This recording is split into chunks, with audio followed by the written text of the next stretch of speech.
మాట్లాడే అర్హత పవన్ కళ్యాణ్కి లేదు. నిజంగా ఆయనకు లేదు. ప్రొఫెసర్ నాగేశ్వరరావు గారు ఆయన ఒక ప్రొఫెసర్ చదువుకొని వచ్చిన ఆయన ఒక పొలిటికల్ అనలిస్ట్, ఒక ఎక్స్ ఎమ్మెల్సీ. ఆయన గురించి మాట్లాడడం ఆయన గోటికి కూడా ఈయన సరిపోదు. పవన్ కళ్యాణ్ ఈయన ఒక ప్యాకెట్ స్టార్ అంటే చంద్రబాబు నాయుడు ప్యాకేజ్ ఇచ్చింది కాబట్టి ఆయనతో ఉన్నాడు. మళ్ళీ అమిత్ షా దగ్గర పోయి మాట్లాడుకున్నామేమో ప్యాకేజ్ కోసం. దమ్ము ఉంటే నాగేశ్వరరావుని అరెస్ట్ చేయాలనుకుంటున్నాను కదా, ఆయనను అరెస్ట్ చేసే ముందు ఆయన ఇంటి ముందు నేను నిలబడతాను. దమ్ముంటే నన్ను అరెస్ట్ చేశాక ఆయన అరెస్ట్ చేయాలి. తెలంగాణ బిడ్డలను ఎవరినైనా కానీ ముట్టుకోవాలని మీరు ఆంధ్ర నుంచి ఇక్కడికి వస్తే మళ్ళీ గోబాయ్ ఆంధ్ర అని చెప్పేసి మేము స్టార్ట్ చేసినామంటే మీరు ఇక్కడ ఉండలేరు. అయినా కానీ అమరావతి అన్ని పైసలతో ఎందుకు కట్టుకుంటున్నారు? మీరు అందరు తెలంగాణలో ఉంటున్నారు కదా, ఆ పైసలు ఏదో మాకు తెలంగాణ జడ్చలలో ఒక 5,000 ఎకరాలు ఇస్తా, ఆ రాజధాని ఏదో రెంట్ 99 ఏళ్ళ లీజ్ ఇస్తా, మీకు ఇక్కడనే ఉండరు, హైదరాబాద్ ఉన్నట్టుంటుంది, ఇక్కడ నుంచి ఆంధ్రాని పాలన ఇచ్చినట్టు ఉంటుంది మీకు. అంది కాబట్టి ఇష్టం వచ్చినట్టు మాట్లాడితే మాత్రం ఊరుకునేదే లేదు మా తెలంగాణ వాళ్ళ పైన.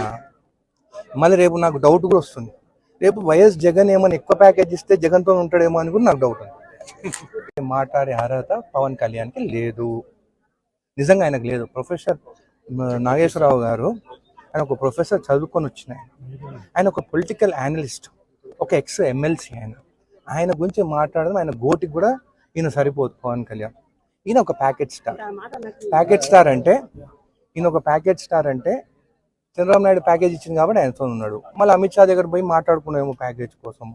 దమ్ము ఉంటే నాగేశ్వరరావుని అరెస్ట్ చేయాలనుకుంటున్నాను కదా, ఆయనను అరెస్ట్ చేసే ముందు ఆయన ఇంటి ముందు నేను నిలబడతాను. దమ్ముంటే నన్ను అరెస్ట్ చేశాక ఆయన అరెస్ట్ చేయాలి. తెలంగాణ బిడ్డలను ఎవరినైనా కానీ ముట్టుకోవాలని మీరు ఆంధ్ర నుంచి ఇక్కడికి వస్తే మళ్ళీ గోబాయ్ ఆంధ్ర అని చెప్పేసి మేము స్టార్ట్ చేసినామంటే మీరు ఇక్కడ ఉండలేరు.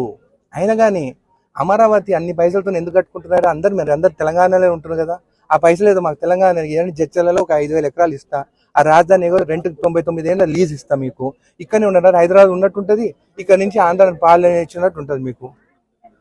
అంది కాబట్టి ఇష్టం వచ్చినట్టు మాట్లాడితే మాత్రం ఊరుకునేదే లేదు మా తెలంగాణ వాళ్ళ పైన. మళ్ళీ రేపు నాకు డౌట్ కూడా వస్తుంది, రేపు వైఎస్ జగన్ ఏమైనా ఎక్కువ ప్యాకేజ్ ఇస్తే జగన్తో ఉంటాడేమో అని కూడా నాకు డౌట్ ఉంది.